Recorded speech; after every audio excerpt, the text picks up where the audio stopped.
The Coaches Show is brought to you by Highway 55 Burgers, Shakes, and Fries. The Professional Fence Company. Our name says it all. No job too big or too small.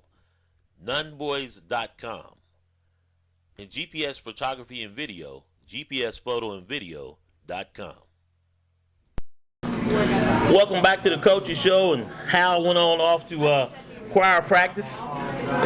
And so we'll continue. I still don't know if he can sing it though, Coach. Well, he's doing the Lord's work. Yeah. So one day I'm going to go out there and I'm going to check him out. Let's go to the Ask the Coach segment. And talking depth chart, so what I did, Coach, I came with like a Christmas wish list. And then we can talk about each one. First thing on the Christmas list, shut down corners. It's not a Christmas list. That's on the lifetime list. I'm anxious to see the maturation progress of Nakeem Shaw. He was one of the ones that was picked on. And having a year with Coach Coleman to see what he does the next year. He's a playmaker. I just wonder how good he can be. You know, Nakeem could be very good. So much of being good in the secondary is about mental discipline, but so much of being good at any aspect of football is mental discipline and being able to, we talk about getting dialed in and being focused and reading our keys constantly, but you know, you look at younger kids and that piece of it isn't necessarily, and I think every kid nowadays, I know I'm ADHD, and you know, and I think everybody to a certain extent, if they're not ADHD, is ADD. But then you look at all the things that our kids are exposed to and the information overload that they have access to, and the distractions are rampant, and so the ability to focus, I think, or the inability to focus, I think, is enhanced by environmental factors that we don't necessarily have any control over, but we've got to work to make sure that we're exercising better control when it comes to implementing the tactics that we need to be self-disciplined in order to be good football players. And that starts with shut down corners. You know, it starts with safeties. It starts with linebackers. I mean, it starts at every single position. There's a mental discipline aspect of it that has to figure into everything that you do. You can be a great athlete, and Nakeem Shaw is a classic example. He's one of the best athletes in the school. But you know, you gotta get dialed in. You gotta get locked in, and you know, you talk about lockdown corners. If you're gonna be a lockdown corner, you got to lock down on your receiver, and you got to be disciplined enough to understand that there's 10 other things that's going on out there.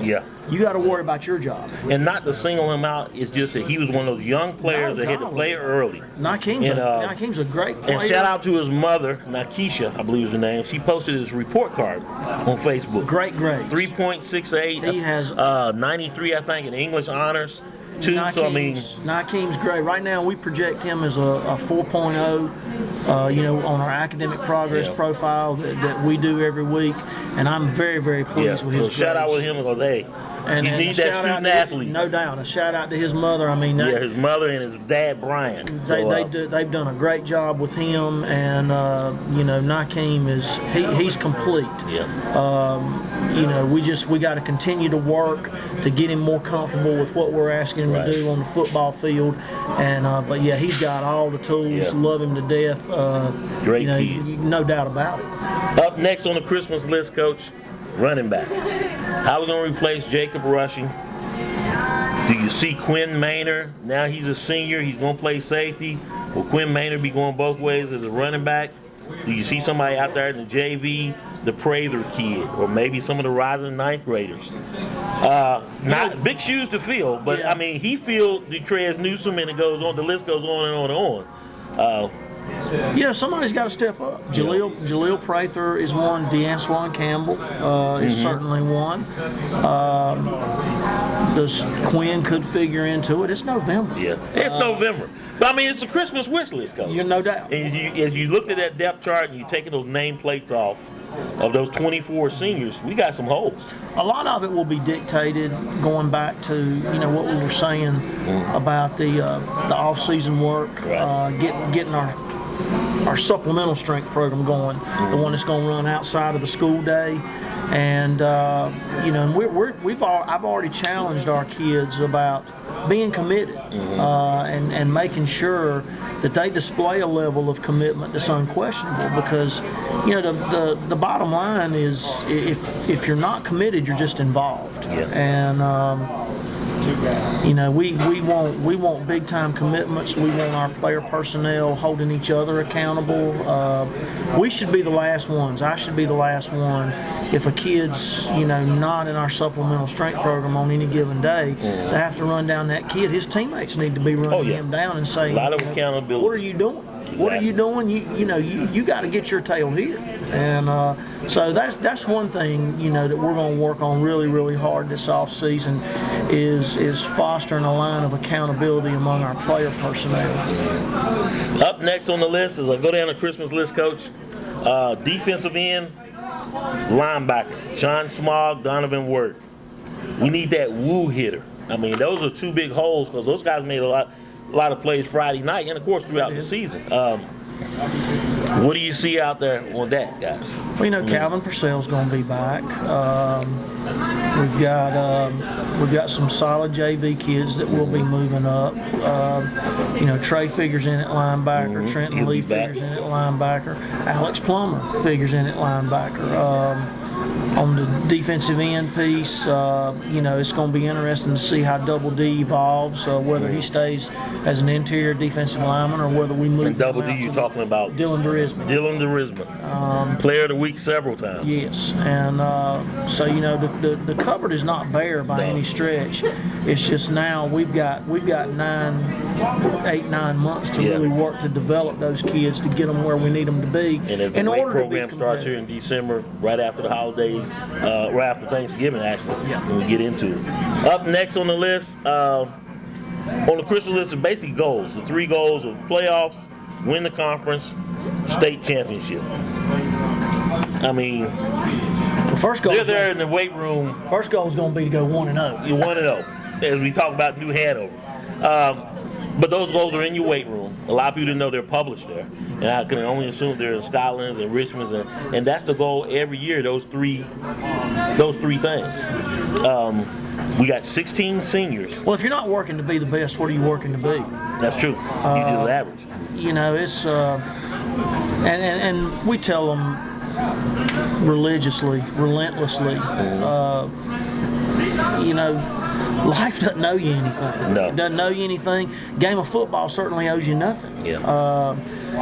We want them to work, and we want them to, make sure that they're working as hard as they can to experience what they desire. Because no matter, like I've said so many times, no matter what happens, the majority of the time you're going to get what you deserve. And when you talk about, if you want to put the final trimming on the tree, leadership, you got 16 rising seniors. And when you talk about the big uglies, 3 of those will be seniors. One, Dylan Hoffman, he'll be a junior.